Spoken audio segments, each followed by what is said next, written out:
ಬಂದಿದೆ ಅಂತ ಗೊತ್ತಾಯ್ತು. ಕೂಡು ಬಿಟ್ಟ ಹಕ್ಕೆ ಹೊರದಲ್ಲಿ ಹೋದಂತ ಇಲ್ಲಿಗೆ ಬಂದೆ. ನೋಡಿ ದೇವರಾಜ್, ನಿಮ್ಗೆ ಕೈ ಮುಗಿದು ಬೇಡಿಕೊಳ್ಳುತ್ತೇನೆ, ದಯವಿಟ್ಟು ಇಲ್ಲಿಂದ ಹೊರಟು ಹೋಗಿ.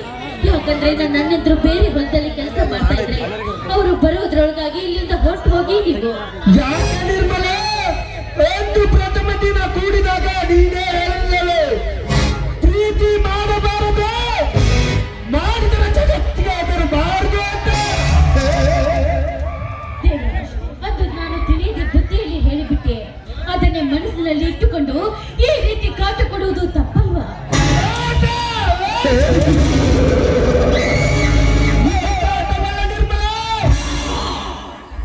ನಿನ್ನ ಮೇಲಿನ ಪ್ರೀತಿ ನೀನೊಂದು ನಿಮಿಷ ನನ್ನ ಕಣ್ಣಿಗೆ ಕಾಣದಿದ್ದರೆ ಈ ನಿನ್ನ ಪ್ರಿಯತನ ದೇವರಾಜನ ಪ್ರಾಣಿಗೆ ಹೋದಂತಾಗುವುದು.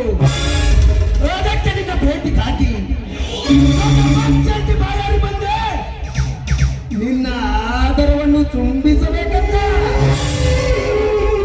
ನಾವು ಮಾಡುವ ಕಳುವಿನ ಪ್ರೀತಿ ಈ ಸಮಾಜಕ್ಕೆ, ನನ್ನ ಅಣ್ಣಂದ್ರಿಗೆ ಗೊತ್ತಾದ್ರೆ ನನ್ನನ್ನು ಜೀವಂತ ಸಹಿತ ಬಿಡುವುದಿಲ್ಲ.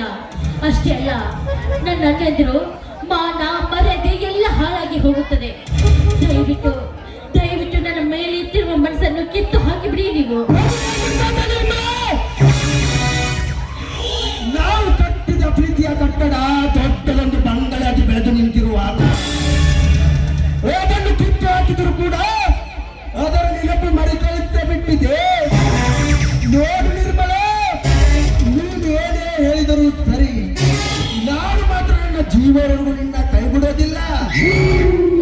ಇನ್ನೊಂದು ಸಾರಿ ಭೇಟಿ ಆದಾಗ ನಮ್ಮಿಬ್ಬರ ಪ್ರೀತಿಯ ಬಗ್ಗೆ ಮಾತನಾಡೋಣ. ನಾವು ನನ್ನೆದ್ರು ಬರುವ ಹೊತ್ತಾಯ್ತು.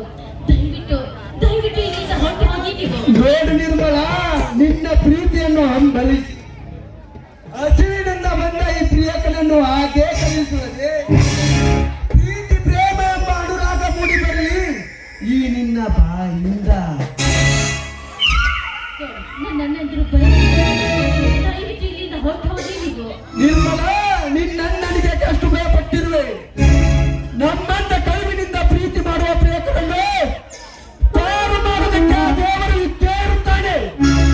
ಆಡುವಂದನ್ನು ಈ ನಿನ್ನ ಪ್ರೀತಿಯ ಸವಿಜನನ್ನು ಸವಿದು ನಾನು ಧಾರಾಳವಾಗಿ ಬೆಳೆಸಿರುತ್ತೇನೆ. ನಾನೆಷ್ಟು ಹೇಳಿದ್ರು ಕೂಡ ನನ್ನ ಮಾತನ್ನು ಕೇಳುತ್ತಿಲ್ಲ. ನೀವು ನನ್ನ ಕಷ್ಟ ನನಗೆ, ನಿಮ್ಮ ಹಠ ನಿಮಗೆ. ಆಯ್ತು, ನೀವು ಹೇಳಿದಂತೆ ಹಾಡುತ್ತೀನಿ ನಾನು.